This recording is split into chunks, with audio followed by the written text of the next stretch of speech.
Mark chapter 9.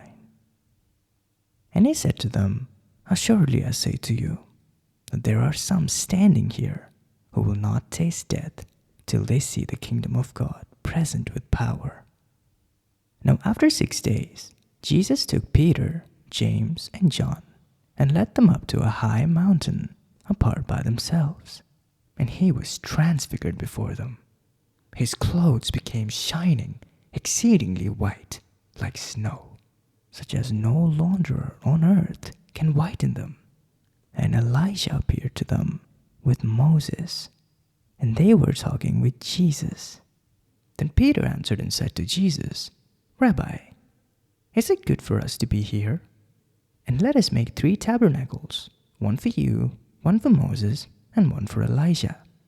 Because he did not know what to say, for they were greatly afraid. And a cloud came and overshadowed them. And a voice came out from the cloud, saying, This is my beloved Son. Hear him. Suddenly, when they had looked around, they saw no one anymore, but only Jesus with themselves. Now as they came down from the mountain, he commanded them that they should tell no one the things they had seen, till the Son of Man has risen from the dead. So they kept this word to themselves, questioning what the raising from the dead meant. And they asked him, saying, Why do the scribes say that Elijah must come first? Then he answered and told them, Indeed, Elijah is coming first, and restores all things. And how it is written concerning the Son of Man, that he must suffer many things, and be treated with contempt. But I say to you, that Elijah has also come, and they did to him whatever they wished, as it is written of him. And when he came to the disciples, he saw a great multitude around them, and scribes disputing with them. Immediately when they saw him, all the people were greatly amazed, and running to him, greeted him. And he asked the scribes, What are you discussing with them? Then one of the crowd answered and said, Teacher, I brought you my son, who has a mute spirit, and wherever it seizes him, it throws him down. He foams at the mouth, gnashes his teeth, and becomes rigid. So I spoke to your disciples that they should cast it out, but they couldn't. He answered him and said, O faithless generation, how long shall I be with you? How long shall I bear with you? Bring him to me.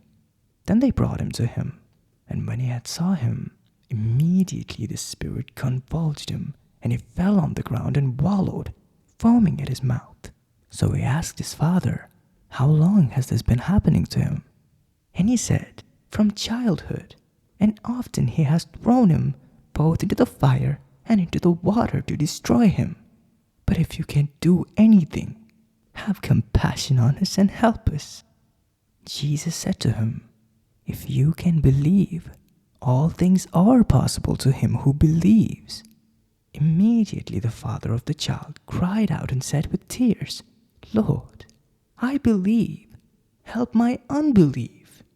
When Jesus saw that the people came running together, he rebuked the unclean spirit, saying to it, Deaf and dumb spirit, I command you, come out of him, and enter him no more.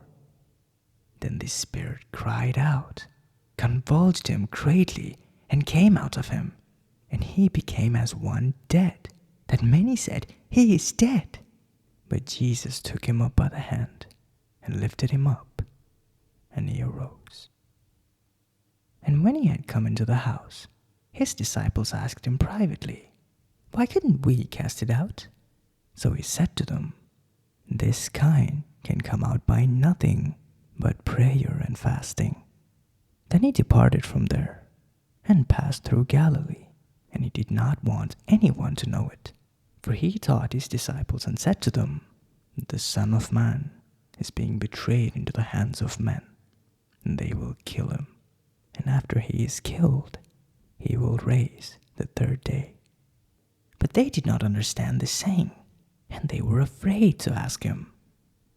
Then he came to Capernaum, and when he was in the house, he asked them, What was it that you disputed among yourselves on the road?"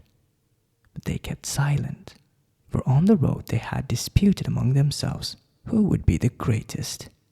And he sat down, called the 12, and said to them, "If anyone desires to be first, he shall be last of all, and servant of all." And he took a little child and set him in the midst of them. And when he had taken him in his arms, he said to them, "Whoever receives one of these little children in my name receives me. And whoever receives me receives not me, but him who sent me." Now John asked, saying, "Teacher, we saw someone who does not follow us, casting out demons in your name, and we forbade him, because he does not follow us." But Jesus said, "Do not forbid him, for no one who works a miracle in my name can soon afterward speak evil of me. For he who is not against us is on our side. For whoever gives you a cup of water to drink in my name, because you belong to Christ, assuredly I say to you, he will by no means lose his reward. But whoever causes one of these little ones who believe in me to stumble, it would be better for him if a millstone was hung around his neck and he were thrown into the sea. If your hand causes you to sin, cut it off. It is better for you to enter into life maimed rather than having 2 hands to go to hell, into the fire that shall never be quenched, where their worm does not die and the fire is not quenched. And if your foot causes you to sin, cut it off. It is better for you to enter life lame rather than having 2 feet to be cast into hell, into the fire that shall never be quenched, where their worm does not die and the fire is not quenched. If your eye causes you to sin, pluck it out. It is better for you to enter the kingdom of God with 1 eye, rather having 2 eyes to be cast into hell fire, where their worm does not die and the fire is not quenched. For everyone will be seasoned with fire, and every sacrifice will be seasoned with salt.